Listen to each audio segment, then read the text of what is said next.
ఏ ఊరు నుంచి వచ్చినావు? శిల్పురం. శిల్పురం. శిల్పురం నుంచి హైదరాబాద్కి ఎందుకు వచ్చినావు? ఎందుకు వచ్చిన మాకు బాధ వచ్చింది. ఆయన కంకర మిషన్ పెట్టిండు. ఏడు కూడా రూపాయలు ఉన్నాయి, నాకు డబ్బులు ఉన్నాయి, డబ్బు కళ్ళు ఉన్నాయి, నన్ను ఓలేం చేయాలి అని. ఆ మిషన్ పెడితే మాది 18 ఎకరాల భూమి ఉంది, అన్నీ నాది ఒక్కతాన్ని అటు ఇటు ఉంది. ఒక్కడు 12 ఎకరాలు కొని మాకు 400 ఎకరాల మందిని నష్టపెడుతుండు. పంటలు వంతలేవు, కూలోడు వస్తలేడు, ఇత్తులు పెడదామని వస్తలేవు. మొన్న నా కొడుకు గుంటుక కడితే ఇటు 3 సార్లు పోయారట కంకర మిషన్ వాళ్ళు. ఇక అట్టే మొంటికి వచ్చిండట, కొట్టి నిలబడ్డాడు చెట్టు కింద. ఆ దెబ్బ వెళ్తే ఆవు నా గుంటక మినికలు తెంపుకొని 2 రోజులు దొరకలే ఆవు. 2 రోజులు దేవులు ఆడిండు. ఇంకోనాడు చెట్టు కింద కట్టేసిండు ఎండకాలంలో. ఇదే మొన్న ఆదివారం నాడు గుంటక కట్టింది. చెట్టు కింద కట్టేస్తే ఇంతలా రాయి వచ్చి ఆ పంగ మీద వాడి పంగిరికి రాయి ఆడబడ్డది. ఈ బాబోలే ఎద్దుంది, ఇంతలా పడ్డది. సస్తేంద్ర ఇంకోటి కొనిస్తా అంటే ఎన్ని కొనిస్తాడు ఆయన? ఆ మిషన్ ఆయన. ఇట్లా ఎన్నాళ్ళు బతకాల మేము? ఎక్కడ పోవాలి చెప్పు? మాకు చేతన అయితే లేదా?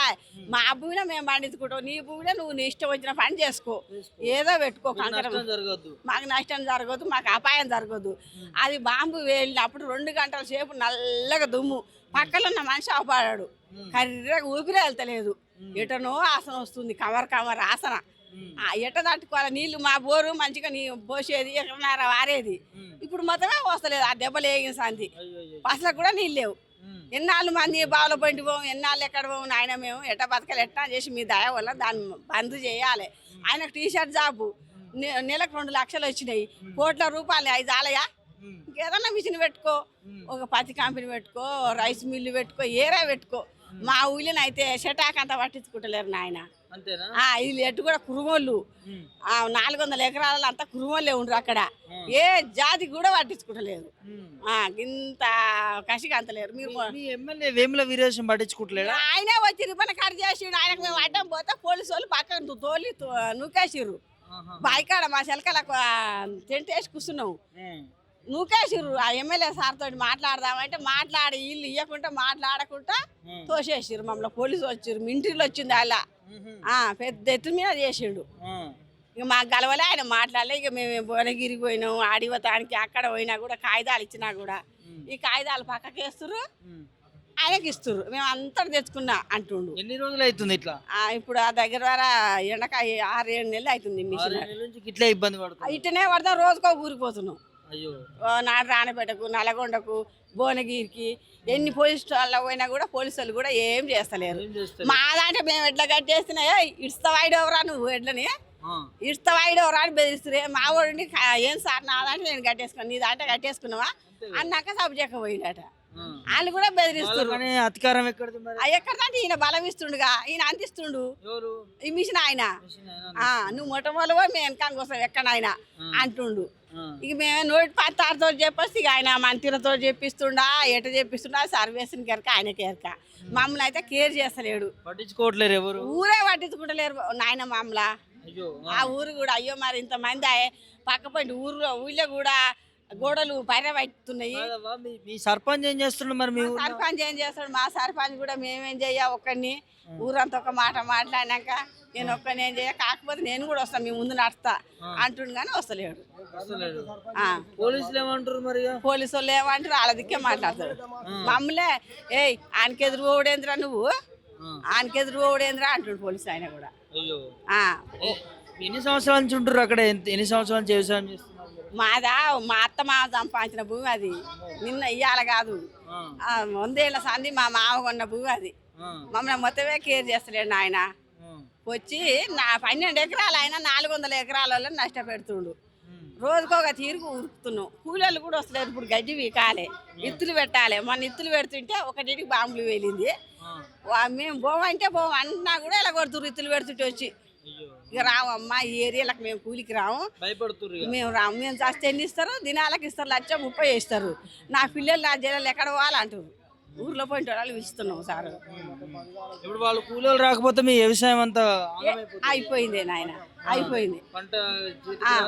ఏది రాదు. ఇక పంట కూడా మరి పంటతో సగం వస్తుందో రాదా చూదా అన్న కూడా తెల్లగా నీ అంగిలే ఈ కాగితం లెక్క వేరుకుంది. గింత గింత ముక్కల మీద రాళ్ళు ఉన్నాయి, దుమ్ము వచ్చి దీని మీద తెల్లగా వేరుకుంది ఆకుల మీద. ఇక ఆ చేను ఏమి లేస్తుంది ఇక్కడ ఆన కూడా లేదా అంగో గట్ట చేస్తుంది సార్ ఏం ఆయన చెప్తావు మరి ముఖ్యమంత్రి సార్కి రేవంత్ రెడ్డి సార్కి చెప్పు. బంద్ చేయాలి ఇది. బందే కావాలి. మేము బతకలేము మేము లేకుంటే ఆ ఏరియాలో ఉన్న వాళ్ళకు ఇంటికొక డబ్బు ఇచ్చిపోవాలి. రేవంత్ సార్ అయినా ఇంటికొక డబ్బు ఇస్తే పోసుకొని వస్తాం. అయ్యో మరి అంతే మరి అల్ల వాడని ఎట బతకాలి మా కష్టం చేయాలి. మా ఆయన పికర పెట్టుకొని అప్పుడు 6 ఏళ్ళు తిరిగి కాలుకు నొప్పి అయితే పైసలు లేక కాలు కొట్టేసారు. మా కరం ఏంది మేము ఎట బతకాలి. రేవంత్ సార్నే మంచుకో డబ్బా పంపాను తాగుతాం పిల్లలు తెలియని తాగుతాం. ఇప్పుడు మేము అంటే చేసినాం మా పిల్లలు చేస్తారా కష్టం మా పిల్లలు చేస్తారా సారు ఎంత కష్టం అయ్యాం మిషనే బంద్ కావాలి. నీ పేరే ఇది నా పేరు దయాలం మల్లయ్య సిరిపురం. మరి ఉన్న భూమి కూడా ఎసరు పెడుతున్నట్టున్నారు కదా. ఇప్పుడు భువనగిరి యాదాద్రి జిల్లా రావణపేట మండలం గ్రామం సిరిపురం. నా పేరు దయాలం మల్లయ్య సిరిపురం. నాకు అక్కడ ఈయన శివరెడ్డి సంజీవరెడ్డి అనే వ్యక్తి ఒక 15 ఏళ్ళ క్రితంలో కూడా అప్పుడు కూడా ఇదే కసర పెట్టింది సార్. కసర నడిపించి దాన్ని ఒక 15 సంవత్సరాలు ఒక 3 సంవత్సరాలు నడిపించిండు. 3 సంవత్సరాల తన వాళ్ళ పార్ట్నర్లతో లొల్లి పెట్టుకొని మేము ఇచ్చిన అప్లికేషన్లకు పెట్టుకొని మేము ఇచ్చిన ఏది ప్రభుత్వ ఆఫీసర్లకు పెట్టిన ఇబ్బందులకు దీనికి వాళ్ళ పడక దాన్ని తీసేసుకొని మళ్ళీ 15 సంవత్సరాల తన మళ్ళీ ఇప్పుడు ఆయన ఇంజనీర్ జాబు ఒక 50 సంవత్సరాలు ఇంజనీర్ జాబ్ చేసిన తర్వాత ఇప్పుడు రిటైర్మెంట్ అయ్యిండు. రిటైర్మెంట్ అయ్యి అప్పటికి లక్షలాది కోట్లు ఉన్నాయి డబ్బులు, 100 కోట్లు డబ్బులు ఉన్నాయి ఆయన దగ్గర. లేవని కాదు, మంచి వ్యక్తిగా మంచిగానే ఉండు, అన్ని విధాలు బాగుండు. మళ్ళీ ఈ కిరాతకం మళ్ళీ ఈ రైతులను నాడడం చేసే కిరాతకం సంపాదించుకుంటున్నాయి. అది చేసి మొత్తం మమ్మల్ని ధూళి దుమ్ము మా పంట పైరు మా బోరుబావులన్నీ ఊడిపోతున్నాయి, మా పంటలన్నీ దెబ్బతినిపోతున్నాయి. పత్తి బండే కాలం లేదు, వరి బండే కాలం లేదు. ఆయన ఎంతో అంత బోర్లు వేసుకుని సప్పులో చేసి బోర్లు వేసుకుంటే ఆ బోర్లు కూడా ఏడికాడి కూడి ఎర్ర వండు పోస్తున్నాయి సార్. మొత్తం ఎర్ర నీళ్ళు వండు పోసి బోర్లు కూడా నీళ్ళు పోయటం లేదు, మొత్తం కూడిపోయినాయి. అప్పటిదాకా మంచిగా పోసిన బోర్లు ఇప్పుడు ఆయన మిషన్ పెట్టి బాంబుల దెబ్బలకు భూమి అదిరి లోపట మొత్తం కూడిపోయి ఎర్ర నీళ్ళు పోస్తున్నాయి సార్. మళ్ళీ అక్కడ ఆ గుట్టలకు 2 గుట్టలు ఉన్నాయి సార్. 2 గుట్టలకు 100 నెమిలీలు ఉన్నాయి. ఎన్ని నెమిలీలు వస్తున్నాయి ఎక్కడ పోతున్నాయి, అవి మాయమైపోతున్నాయి సార్. 100 నెమిలీలు ఉన్నాయి, జాతీయ పక్షులు అవి పోయినాయి.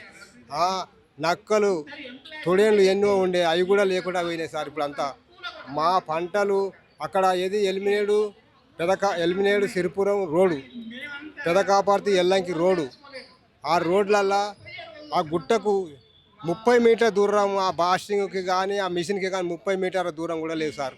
ఈ ఆసారి నెంబర్కి వెళ్ళే రోడ్డు ఉంది, ఎల్లంకి పెదకాపర్తి సిరిపురం ఎలిమినేడు ఆసారి నెంబర్కి రోడ్డు దగ్గర 30 మీటర్ల దూరం లేకుండా దగ్గర ప్రాంతాన ఉంది. అందులో రాళ్ళు వడి రప్పలు వడి కిలోమీటర్ దూరం రాళ్ళు పోతున్నాయి. ఆయన ఎటువంటి తాన పెట్టుకోవాలంటే ఆ మిషన్ ఎక్కడ కిలోమీటర్ దూరం రాళ్ళు రప్పలు చెట్లు దున్నని భూములు లేని తాన పెట్టుకుంటే ఎవరికి ఏం అభ్యంతరం లేదు. ఎవరు కూడా దానికి ఆబ్జెక్షన్ చేసేటోళ్ళే కారు. మూర్ఖత్తంగా పంట భూములను నాశనం చేసి 300 ఎకరాల భూములు 60-70 మంది కుటుంబాల సర్వనాశనం చేసి ఈ విధంగా చేసి మమ్మల్ని ఆగం చేస్తుంది సార్. ఇది ఒకటి నా యొక్క విన్నపం.